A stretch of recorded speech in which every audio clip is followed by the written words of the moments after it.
بسم اللہ الرحمن الرحیم یا ایہا الناس اتقوا ربکم الذی خلقکم من نفس واحدہ وخلق منها زوجها وبث منہما رجالا کثیرا ونساء وقال اللہ تبارک وتعالی فی مقام آخر یا ایہا الناس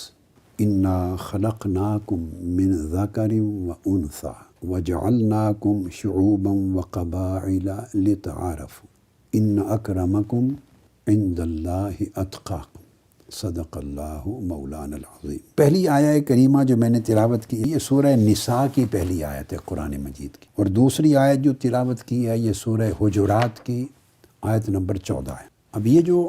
موضوع میں کنسیپٹ دیا ہے عورت کی فطری تخلیق اور اس کے ساتھ معاشرتی مقام اور دور جدید میں عملی کردار، یہ جو پہلو ہے یہ تینوں لفظ آپس میں جڑے ہوئے ہیں۔ میں نے ان آیات کریمہ کی جو تلاوت کی ہے ان کی گہرائی میں جائیں، یہ جو سبجیکٹ ہے ان آیتوں میں موجود ہے اور اس کے اندر فطری تخلیق کا ذکر ہے عورت کی، اور پھر اس کے ساتھ جو معاشرتی مقام ہے وہ فطری تخلیق سے اس طرح جڑا ہوا ہوتا ہے کہ اللہ پاک اس کی فطرت میں جو بھی پروڈکٹ ہوتی ہے، تخلیق ہوتی ہے، کریشن، اس کی فطرت میں جو جو صلاحیتیں، خصلتیں، خوبیاں، ایبیلیٹیز اللہ پاک اس کی تخلیق میں رکھ دیتا ہے فطرت میں، ان کو اگر موقع ملتا ہے تو وہ ڈیولپ ہوتی ہیں اور وہی ڈیولپ ہو کے اس کے معاشرے میں اس کے مقام کو متعین کرتی۔ کبھی معاشرہ یا کسٹمز، رسم و رواج کبھی اس کی ان فطری خلقی صلاحیتوں کو صحیح طریقے سے ڈیولپ کرنے اور نشو و نما پانے کا موقع نہیں دیتا معاشرہ کبھی، جس کی وجہ سے وہ صلاحیتیں ہوتی ہیں مگر دب جاتی ہیں۔ جب ایسی صورت ہو تو پھر تحریکیں جیسے ہماری تحریک ہے، تحریک منہاج القرآن اور منہاج القرآن ویمن لیگ،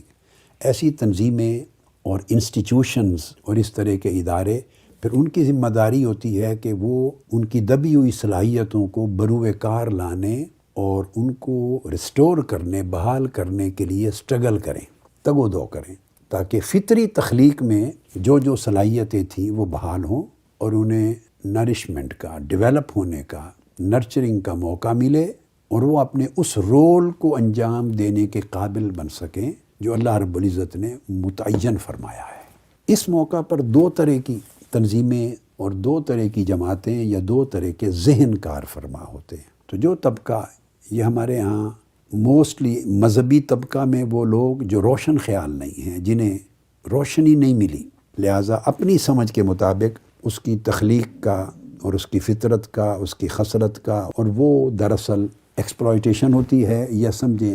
ایک سپریشن ہوتا ہے کہ اس کی صلاحیتیں دب جاتی ہیں اور رول اس کا بروئے کار نہیں آتا۔ یہ ایک طبقہ ہوتا ہے، یہ ایک طرح کی ایکسٹریمزم ہے، انتہائی سوچ ہے ایک طرح کی۔ پھر اسی طرح جو لوگ عورت کے رول کو ڈیل کر رہے یا ڈسکس کر رہے ہوتے ہیں اور اس رول کی بحالی کی سٹرگل کر رہے ہوتے ہیں، اس میں ایک دوسرا ذہن آتا ہے، وہ بھی ایکسٹریم ذہن ہے دوسری طرف۔ وہ نام تو اس رول کی بحالی کا لیتا ہے، حقوق نسواں کا لیتا ہے، عورت کے مقام سوسائٹی میں اس کے مقام کو اور اس کے کردار کو اجاگر کرنے کا نام تو یہی لیتا ہے، مگر وہ حدود کو توڑ دیتا ہے۔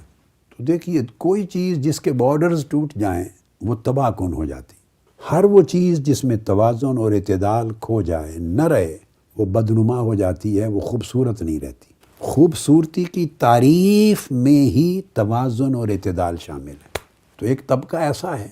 جو حقوق نسواں یا نسوانیت کے نام پر جنہوں نے توازن کھو دیا ہے، تو عورت کو اصل حسن سے،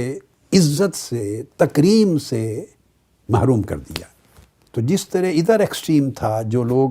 یا تعلیم یافتہ نہیں تھے، پرانی ذہنیت کے تھے، تنگ نظر، تو جو توازن انہوں نے ڈیمیج کیا تھا اور عورت کے ساتھ زیادتی کی تھی، یا مذہب کا بڑا تنگ ویو رکھنے والے لوگ جو روشنی جن کو نہیں پہنچی اور وسعت جن کی سوچ میں نہیں تھی، جو ظلم انہوں نے کیا، اسی طرح کا ظلم دوسری طرف ان کے خلاف فائٹ کرنے والوں نے کیا۔ جنگ کرنا کسی کے حقوق کی بحالی کے لیے اور جنگ کر کے بھی زیادتی نہ کرنا، حدود کو قائم رکھنا، یہ اصل حسن ہے۔ منہاج القرآن ویمن لیگ اور تحریک منہاج القرآن اس وسطیہ کی سٹرگل ہے کہ ویمن لیگ اگر خواتین کے حقوق کی بات کرتی ہے تو حقوق کی بحالی کی جنگ بھی کر رہی ہیں اور کسی پر زیادتی بھی نہیں کر رہی ہیں، اور توازن کو بھی برقرار رکھنا چاہ رہی ہیں۔ دو طرف انتہا پسندیاں ہیں، دو انتہائیں ہیں، لوگ یا ادھر جا رہے ہیں یا ادھر جا رہے ہیں، اور پریشرز اتنے ہوتے ہیں، پریشرز، کہ آپ توازن اور اعتدال پر درمیان میں رہ نہیں سکتے۔ یہ تلوار کی دھار کی طرح بڑا عجیب سا راستہ ہوتا ہے، یا ادھر پھسل جاتے ہیں یا ادھر پھسل جاتے ہیں۔ تو جنگ بھی لڑنا اور توازن بھی نہ کھونا، یہ اصل بات ہے جس کو پیغمبرانہ کام کہتے ہیں۔